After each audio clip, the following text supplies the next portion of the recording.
Well, good evening, everyone. We're so excited that you could join us here at Doors Ajar for another one of our readings. My name is Dominique Grate. I serve as our nonfiction editor, and we just have an amazing group of authors and poets that are going to be sharing with us some of their pieces. And we're just ready to jump in and get started because we have a gifted and talented group.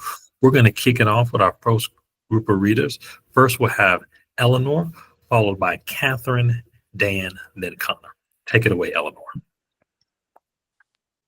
Hi, my name is Elanur Williams, and I'll be reading Spells. Pull rampion root from freshly turned soil, leave paths of breadcrumbs, and reach for pears at dusk with silver hands. Watch as another year turns on an old woman's spindle, a pinprick, a drop of blood, 100-year spell yearning for breath. Thank you. Hi, my name is Catherine Coundjeris, and I'll be reading Ice Skating with Dad. I borrowed my sister's flight suit, which was nicely padded and would protect me well from the falls. It was a cold January day, unremarkably gray and still, a day that would stay imprinted in my memory as perfect. Dad took me ice skating for the first time. I was only 12, but had been dancing ballet for 5 years. He admired my strong ankles. Taking me in his arms, we glided around the rink at an amazing speed. Dad had played ice hockey as a young man. We zoomed by other skaters in the fast lane. He didn't know how to go slow, but I didn't mind at all. I didn't fall once. I was unbound from the earth, a bird in flight. Thank you. Thank you, Catherine. My name is Dan Wieneck. And I'll be reading my piece, After Fiction. When nothing stands for anything else, plots diverge neatly in opposite directions. Every ending is coincidence. The song of your name dies with the air, the civilization thriving in our guts, the only part of us that lasts. After fiction, we can pretend, but no longer believe. We could draw a chapter from a hat and learn there are no random choices, that I could do nothing else but find you just where you were, even when the words we spoke left a music in me, endlessly replaying, to which the life in my body still dances. Thanks. Hi. I'm Connor White, and this is a flash piece I wrote called Purple Rain. Bear with me one moment. All right. The game is simple. Follow one color until you arrive at the unexpected place. Move with blue until the sea, out your front door from a blue car to a blue house, to a blue bird chasing its whirring, to the blue sundressed woman as she wipes sand off the feet of her 4 children before they climb into the family car, to a blue kite rising over a sand dune, across a shell-sequined parking lot, to a rusted blue sign warning me not to litter, to the lapping shore of a vast indigo ocean. Follow the ribbons of green in your yard, cross highways and neighborhoods until you find the final forest. Attempting to grow in the tangled vines of the city's brow. The destination of these colorful breadcrumbs is unknown. You don't know where you will stop the game. You know by instinct alone when you have arrived. A place you were blind to before you had a prism of light trail. The game can be quick or last a lifetime. You might spend days, weeks, years waiting for the next marker to come into view. On a day I am alone, melancholic, desperate for adventure, I listen to Purple Rain by Prince and start with the vinyl covers purple font and purple motorcycle and Prince's purple coat. Out the window, I frisbee the purple square as far as I can to give myself a head start. I wait a long time in the front yard, but within a few hours a purple car drives past, and I chase after its bumper like a rabid dog. To my luck, it is driven by a 102-year-old man. He clips every parked car along the road and falls asleep at every other stop sign and red light. I lose him at the highway, but in the distance of the purple sign of a Taco Bell. Tumbleweeds of purple taco wrappers take me further down the road and onto the shore of a creek. I lose the purple for a time as I watch garbage float downstream. There's an encampment there, Tarps hang between the trees. I argue whether a blue tarp is close enough to purple, but no. If you cheat the game, you don't arrive where you're going. Buried in the sand and trash of the shore is a purple fentanyl container. A tiny pop top like a miniature trash can. Another floats by. I wade into the muck and race after it. The stream carries me to an estuary. A woman is crouched in a bush. She peers through binoculars. I ask her what she sees. Birds, she says. Can I look? To my great luck, a starling on a branch. In winter, the birder says, the starling is black and spotted white. In summer, it has a purple breast. I can see the purple. The purple is their fancy dress. They are aroused by purple. They chase purple. Like I am, I say. Maybe, she says. The bird flies off as I run toward it. You think you know purple, the birder says, but you don't know a goddamn thing. Don't you know purple is an illusion? She seems annoyed that I scared the bird away. She chides me for chasing purple. Are you losing your mind? There is no such length of light on the spectrum. Purple is only created by our brains. Purple is only inside of us, yet we see it throughout the world. I ask what this might mean. It means our delusions are shared. We can recreate fictions with our dumb thoughts, smear it across the landscape, follow its signs until ruin, and knowing it doesn't make you see it less, perhaps the opposite. And she was right. Purple billowed all around me. I could taste purple on my tongue. I could hear purple sing. I could feel it crawl up my limbs and burrow deep in my skin like a bloated tick drunk on blood. I became frightened. If I couldn't trust my eyes, would I make it home? Without a parting word, I struck off. So much purple in the air, no trail to follow. But you don't win this game by returning the way you came. It's not a game of circles. It's a game of errant trails. You win when you forget where you started, surrounded by visions of your own imagination. It began to rain. Teardrops of grape soda. The definition of losing your mind is to search for things that cannot be found. And if you find them, thank you. Thank you. At this time, we'll kick it over to our editor-in-chief, Max. Take it away. All right, everybody. Wonderful job so far. I'm really excited to hear what the rest of the night has in store for us. So I'd like to talk a little bit about our submissions. Our submissions are open and free to submit all year long. We take submissions directly through our website. We're always looking for quality poetry, short fiction, nonfiction, art, drama, and now we are taking in book reviews. And I will put a link to that in the chat and then throw things back over to Dominique. Thank you so much, Max. Now in our second group, we'll hear from Tara, Alex, Svetlana, and Lilith. Hi, everybody. My name is Tara Labovich, and I am going to be reading a poem called Failed Friendship today. It was years ago now.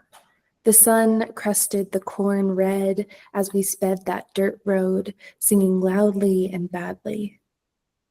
We yanked the car to the ditch, and with a pair of scissors meant for another purpose, filled the back seat with pampas to decorate our new empty apartments.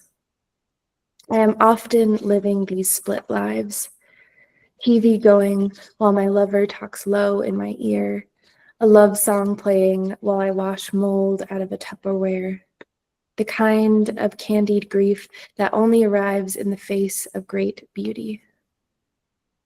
I am living 3 futures, 2 presents, 1 past, or every past all at once.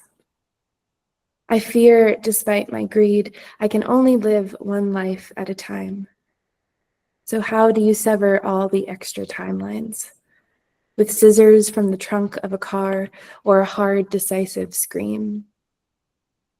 I'd like to look out the car window again, see past the fingerprint smudges to the pampas, waving like clouds by the side of the road. I'd like to see nothing but their height, their little costumes of wind. Hello, I'm Alex Carrigan, and I will be reading my poem, I'll Flagellate Myself, Thank You. This title came from an episode of Mystery Science Theater 3000, and as a content warning, it does contain self-harm, abuse, and violence. I don't need rods gifted to me with lace ribbons or bespoke gift wrap. I'll pull the bones out of my toes and gorilla glue them together into one. I don't need you to offer me the Gucci belt around your waist. I'll pull out my intestines and knot them so the acid doesn't spill. I don't need you to shout at me, tell me I'm worthless or a sinner. That was the song my parents played during the moment of my birth. I have my own grit to motivate myself to action, my own hands to turn against myself, my own teeth to rip open my flesh. If my work shirt is stained before I even leave the house, it should mean the vicious ones will pass over me today. Maybe this frightens you. Maybe you are worried about me, but all I need to do is unplug my brainstem and everything resets for tomorrow. So you don't have to worry about all my scars. I can't even remember how I got most of them, but I've learned to be glad when I do forget. Thank you. Hi, I'm Svetlana Litvinchuk, and I'm reading my poem Cicada Year.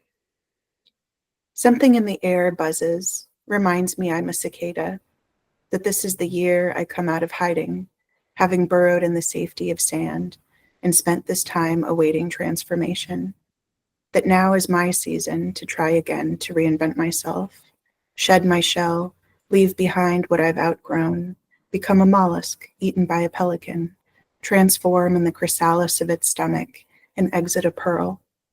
It's been 7 years, maybe 13, and something urgent in me insists my bones are getting tight, demands I've rubbed my vocal cords together into your ear through the heat of summer night, driving us both crazy. Leave the light off, it doesn't matter. I'll return one of these nights and follow the sound of your heavy breath to your dim window, where I'll discover that my plentiful legs are perfectly designed for clinging to your window screen. I'll leave my amber skin there for you as a token of all the nights we'd spent together, emerging as something you hardly recognize at all. Thank you. Hello, I'm Lilith Acadia, and I'm reading Chang'e. Long ago, but on this earth, the planet was too hot. Fields scorched, ponds dried, and skin blistered. At first, people tried denial, but their villages were definitely flooding and the forests burning more each year. Then they tried wishful thinking, optimism, the power of positive. Still, crops yielded less, while more was lost to pests. Ancient equivalents of techno-fixes were no more effective than blaming the poor, so the patriarch opted for the military option, calling forth a great archer to shoot the 11 suns from the sky. 11 suns, you ask? Our single remaining sun is proof of the archer's great skill, for he quickly picked off 10 and was about to plunge the earth into eternal darkness when the fallen sun's father cried down to earth to please spare his last son. In a typical misogynistic narrative twist for such myths, the sun's father bartered the freedom, life in heaven, and presumably the sexual property of a good demigoddess, Chang'e, for the archer to rest his bow. Traditionally, the story communicates the goddess's goodness through ascriptions of beauty, but we shall speak of her selflessness and pursuit of truth, less sexist and more philosophical measures of superlative, indeed supererogatory, morality.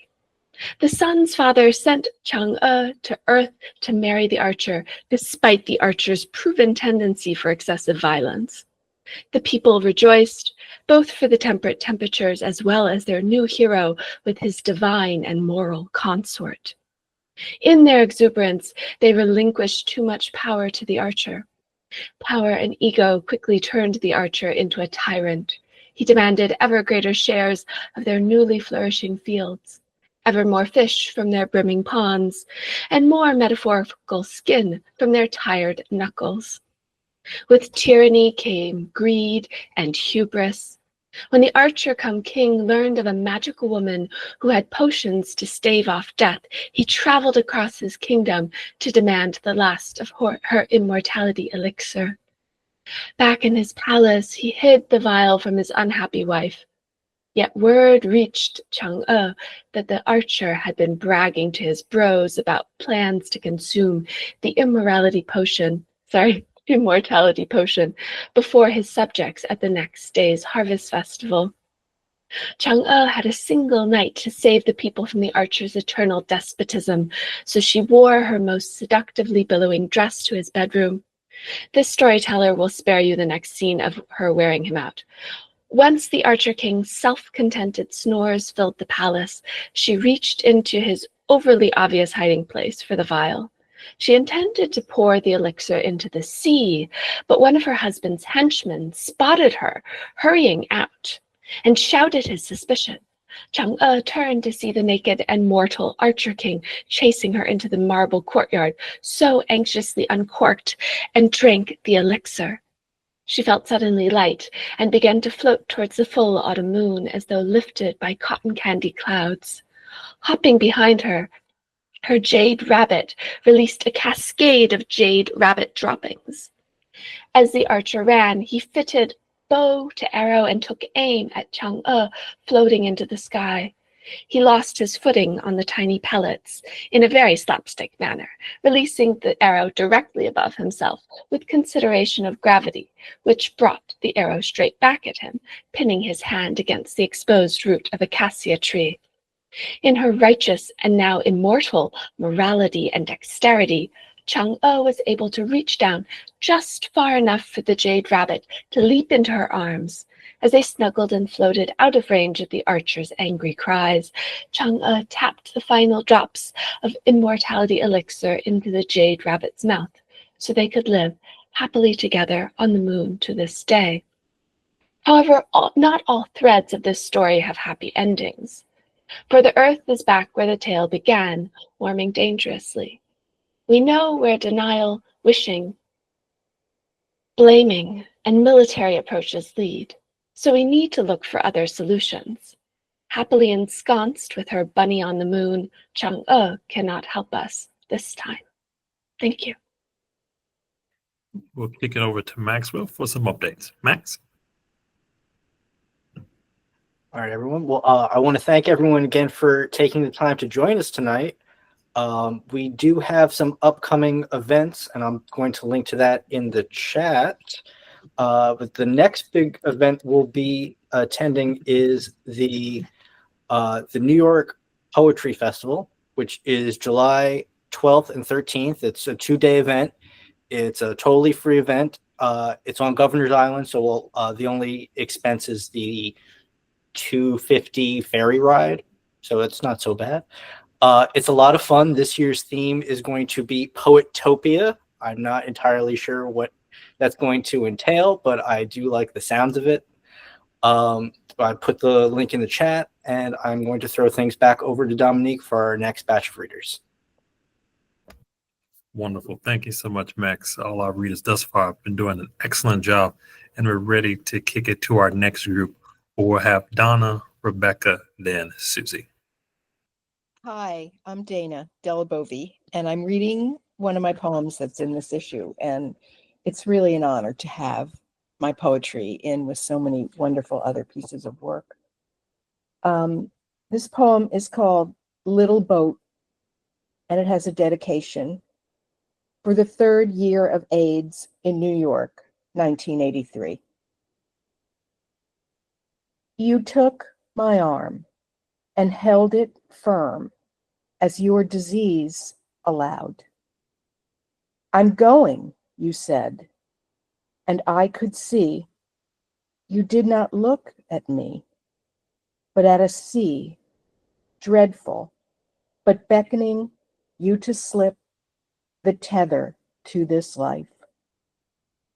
Little boat, unmoored from us, strand by strand, receive our hands.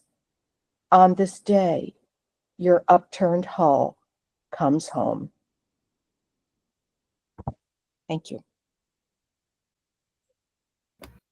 Wonderful. Thank you. And I apologize. I kind of got a little bit ahead of myself. I'm skipping one of the groups.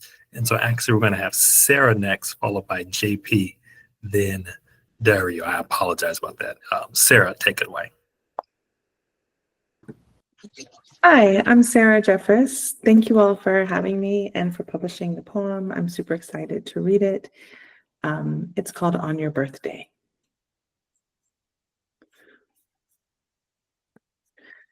On your birthday, resurrection is your middle name. You make the phoenix jealous. Daily, you whip obedience from the ashes. You know how to set fire when they all swore it was out for the night and had doused the pit with spring water. You were not to make it this far. The fallen one who held you in the fort, held you at the altar, halved and quartered you, strung you across like kindling, seasoned and turned you as if you were swine, called you suey and spit. The fallen one who fried you in a pot of oil too close to the garage. All have evaporated. Here you are, surprised at 48 in a green chair with a jade and a window, begging the clock to breathe a little longer, go further, begging the virus to keep her lips off you, though you haven't been kissed this year, forgetting the tongue of another in your mouth. Still, you buy lipstick. Still, you floss. Hope is the thing with feathers. And your father arrived this year for the second act you might have, and you want to take his hand, say, my lines are yours, and look at our thumbs. But you still wonder how long he will stay. He wasn't here in the first half of your life, but now is what is. You are source, and you are in no hurry to meet source, though you are thinking of making a death folder for the girls. As if a binder with color-coded files could mother them. You teach them to set fire and to be the water. You know they will live without you. You are betting on it. Thank you. Hello, I am JP. Thanks for having me out. Everyone's been really great so far. I'm going to be reading a poem called 5. I know there's things he isn't telling me because I've been starting to smell cigarettes in his hair, and I know they aren't mine because they smell like menthols. I've noticed the way he tilts his phone towards him, the way he cups his hand and turns on Do Not Disturb so I don't see his notifications. And now it's 5, and I work today, and I've got tears streaming down my face, and I'm wiping my nose while I'm driving back to his place for the 3rd time tonight. Thank you. All right. Well, I'm going to talk a little bit about subscriptions. That's what's next. So this right here, this is our latest issue. This is what everybody's reading from tonight. Isn't it absolutely beautiful? We took a big chance with a yellow cover, but it really does. It still pops. It still looks beautiful. We do sell subscriptions. We have both print and digital. For $9.99, you can get full digital access to our full back archives. So that makes it about 30-ish cents a copy, an issue, which is unbeatable. And if you get the print version, which is $39.99 plus shipping and handling, you get 4 copies mailed to you every year, and you get full digital access as well. So with that, I'm going to send it back over to Dominique. Hi, I'm Rebecca. Thank you for putting this reading on. It's really lovely to have the words come to life and hear everybody's voice. I'm going to read my poem from this issue that's about my childhood best friend I lost several years ago. You were gone, and I watched my son go. I'd call you if I could. It's his first day of high school, and you'd laugh if I told you how I have to focus on my hands, on the steering wheel, at the kiss and ride drop off, how I still have to try so hard just to stay myself among the living. But I wouldn't have to tell you anything. Instead, you'd ask if he'd cut his hair yet, knowing, like I know, that someday he'll regret so many things. I say, love you. He says, you too. Maybe he said love. Maybe he meant to. I know I said it full to you that last time. A Wednesday 6 weeks ago, your failing body what it was. You said you didn't get the plan, the air quotes in your voice, because your hands were too weak. My son's body blurs. I know the world won't hold, hasn't held, but he passes a pair of girls that look like freshmen, that look nothing like us, except how they are laughing. Thank you. Hi there, I'm Susie Aybar, and I'm reading Heirlooms. Sorry, I've been sick. My voice is a little crazy. After I wore a hole in my grandfather's hand-knit woolen socks, my only heirloom of his was a set of black binoculars hanging from a leather strap, stiff from time. The binoculars dwelled in the corner of my closet in a stained tan leather case lined with red velvet, address label affixed on top, with his name and old address. His first name, Lyle, my third son's middle name. When I visited London, Ontario as a child, my grandfather would take the binoculars from his drawer for me to use. He would put the leather strap around my neck, and I would hold them to my eyes. He turned the wheels, fixed the focus, and the world in front of me unblurred. We'd take the binoculars outside on his fourth-story veranda and look out. This tiny object magnified everything. I could see the people who were far away, like they were right there next to me. It was usually a dad and a son throwing a ball on a faraway field, or cars riding on a distant road. There wasn't much I saw out of his apartment, but I loved trying to find new things, or even just seeing the same old things around his apartment building in a different way. When I had my first two children, I thought the name Lyle was too old-fashioned, a name a kid might get made fun of for. My sister, who had two boys herself, told me you needed the type of name you could shout and cheer on at a soccer field. She named her first son Kyle as a modern homage to my grandfather. We settled on my third son's name at the hospital, Alexander Lyle. My husband had been named for his own grandfather he had never known, but with whom he'd felt a deep connection. We hoped for that same type of link between our son and his great-grandfather he never knew. I didn't predict that when I filled out school forms with my son's full name, that I'd smell my grandfather's Old Spice, feel the itch of his old woolen socks. I would be in my grandfather's tan Buick riding to Loblaws to pick candy from the bulk bins. I'd be playing kings in the corner at his dining room table. I would see his shock of white hair, his bent posture, his knobbed knuckles, adjusting the binoculars, his dancing blue eyes staring back at me. What had my grandfather seen when he hung the binoculars from his neck, lifted the eyepieces to his face, calibrated the focus? On other porches, out other windows, in his home in London, in Montreal? Would he study birds in the spring, or did he wait until dark and gaze at the stars in the night sky? I never asked him, and sometimes I wish I had. One day, my sons and I are watching an owl in the backyard trees at our home in New York. I run upstairs and dig through the clutter on my closet shelf to find the binoculars. This seems to be the perfect time to use them. The kids take turns as I hang the strap around each of their necks, and when they are ready, I adjust the wheels. It's difficult to see anything because the binoculars are old, and I'm not great at getting them into focus. The owl isn't going to wait all day, nor are my antsy sons. I want them to see the owl up close, to see the far away near. Thank you. All right, everyone. Well, we're getting to the home stretch of the evening, but it's been a wonderful reading so far. I hope everyone's been enjoying themselves.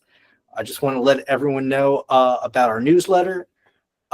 We have, there's Donna. There's Donna. We'll jump back to you in a second, Donna. Hold on.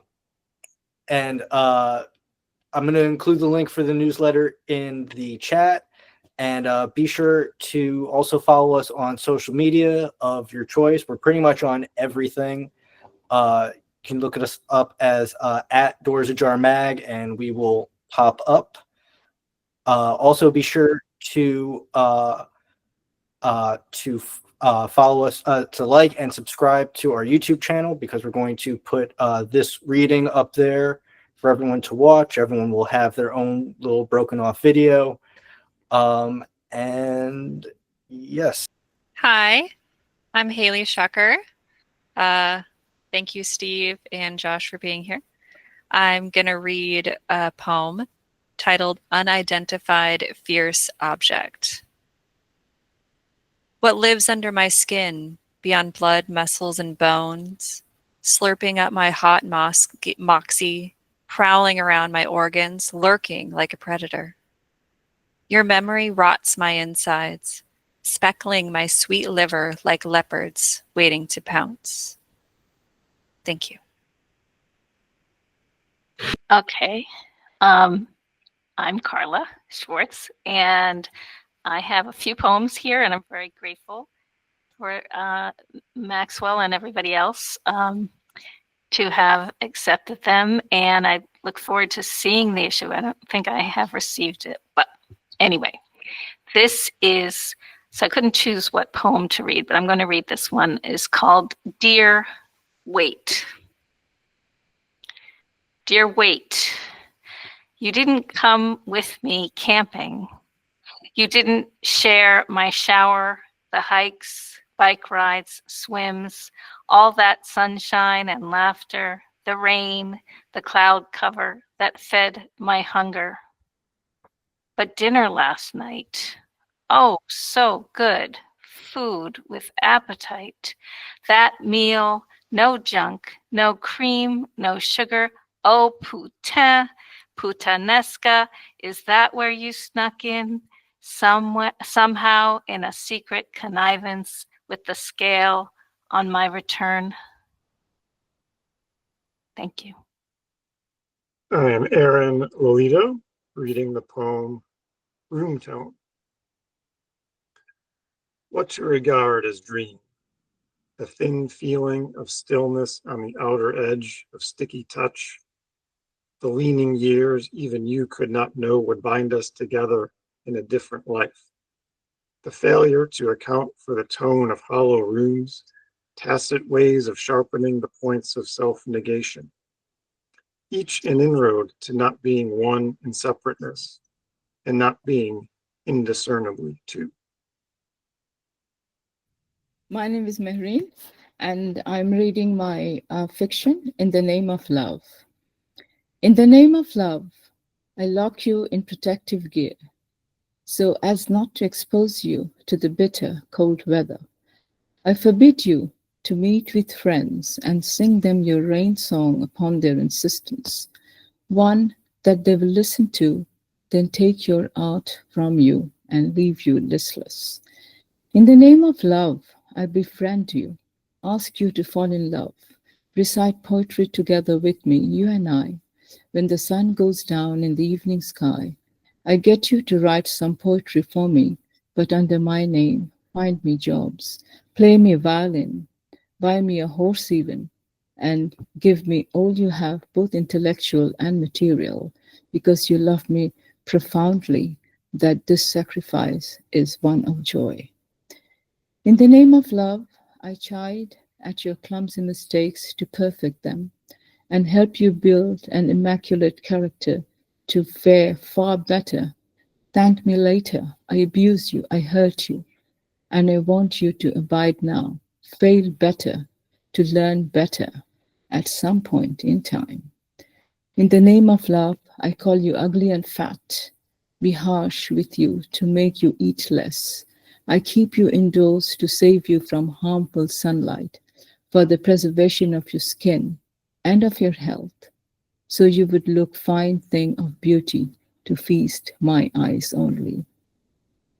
In the name of love, I insult you to make you a better cook. Your food must taste divine and melt on my palate, and yours too, so you can also enjoy and understand the delicacy of fine cuisine while I eat my platter of silver pies. In the name of love, I ask you to be silly to serve my wishes, so I can make you and break you 100 times and keep you guessing why, until you and I eat from the same plate and drink from the same glass until I have completely galvanized you to prevent you from rotting outside. In the name of love, I shall ask you to travel places with me, to give up your cushy job and stay with me while you have tea and coffee at a cafe. Be happy in the moment, thinking that you are in the land of infinite freedom and infinite opportunity. In the name of love, I put you in a pickle jar so I can open the lid whenever I choose and relish you bit by bit until all of you become me, until I put the empty jar back on the shelf one day. I start to pickle another girl, all in good time and your approval, because you wouldn't want me to be without one. In the name of love, I build your mausoleum, the Grand Taj Mahal, the rarest of all, to entomb our memory of love, eternally yours, but lost in the fog of time, though our love is housed within the sapphires, the rubies, the diamonds extracted from the mines. In the name of love, I dream of you on a blue midnight and tell that you are no longer young. In my dream, I see myself, that you, but not at your current age, a short-haired young version of you. We climb up a neem tree in your garden, break out in careless laughter, and draw a sketch of us together long before your expiry days are over. I put myself through a trial. I know who you are, someone years older than me that I fell in love with. That was a reality. But when I dreamt of you, I was older. This time you were much younger. I love you in my dream, the younger version. I love you in the reality of the older version. Which version is better? Only God knows, as I struggle to figure out which version I love more. Dream and reality are fused, and I am confused. In the name of love, I crave for you, the deepest longing for all eternity, because no matter how much I yell at you and unpardonable, I know, as I say sorry to you, you forgive me over and over, taking me back. But you can never leave me, as I cannot either, for you and I are one in a bubble and one of a kind. In the name of love, I approach your hut, the only one on the hilltop, nestled within Sidhurism. The leaves dance as the raindrops bounce off them. I see you standing by the window, your unkempt hair down to the waist. I see you taking a sip from your cup and smiling often to yourself. But the closer I get to your door, the more I see you until I am up against it. I wait before I knock, for the sound may wake you up from your reverie. I do not wish to bind you in my love. And the way you are, lonely but lovely, you seem to have grown into this life you have created for yourself. It may not seem a lot to others, but to you, it means the world. I want you to be happy in this panacea. I distance myself. I do not knock on the door, but leave in silence to preserve the rare breed you are.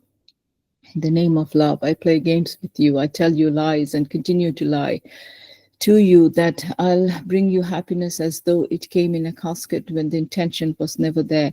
And I keep your hopes up and never tell you the truth, while I see that you keep expecting a casket of happiness from me. In the name of love, I bathe you in perfumed lavender, so you will live forever. You have lived as long as I could see you. Some people never die. You wouldn't die. Now I have died. I have no way of knowing if you have actually died. In the name of love, a child is born through unbearable labor, a paradox of intolerable pain only mothers feel during childbirth. In turn, this gives birth to unconditional love for the baby. Only the mother is capable of feeling. Thank you.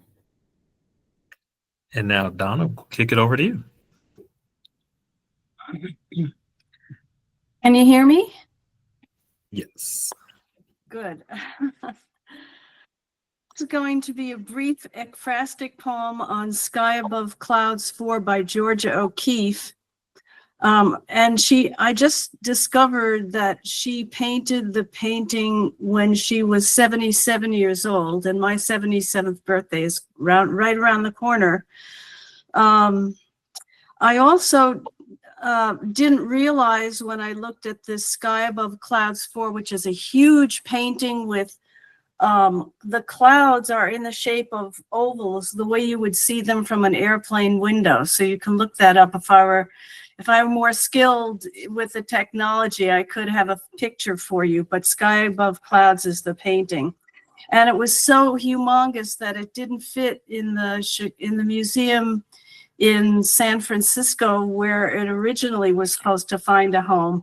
But fortunately for me, it's right here in Chicago at the Art Institute. And it's so big that it's on a stairwell so that you can see it from a couple of levels. Sky Above Clouds 4 by Georgia O'Keeffe. As big as the sky itself, viewed from an airplane window on a trip back to New Mexico, orderly rows of sideways ovals map a landscape of eyesight disappearing into a cloud of macular degeneration. But before losing her vision, she painted the massive mural, pink sky with cloudlets clear in the foreground, then disappearing into the blue. Her long goodbye to flights around the world before she flew into the beyond, taking her light with her. Her winding sheet, a wisp of cirrus in a darkening sea. Thank you. And before I kick it back over to Maxwell to close us out, I just want to say everyone did such an amazing job. And it's always a joy to not just receive pieces and read them in the magazine, but something special happens when you get to hear authors read and talk about their pieces. So I'm always grateful for these gatherings. Max, I kick it over to you. All right. And I agree with everything Dominique said wholeheartedly. This was a wonderful evening. It's so wonderful to hear everyone share their work in their own voices. We've been doing this for almost 10 years now, and just the quality of the poetry and stories that come to us just keep getting better and better. I'm going to put a link to the summer issue, which everyone just read from, here in the chat. I will work hard to get these videos edited and up on YouTube ASAP. So please keep a lookout for that. And aside from that, thank you again, everyone, for joining us tonight. This is a really wonderful evening.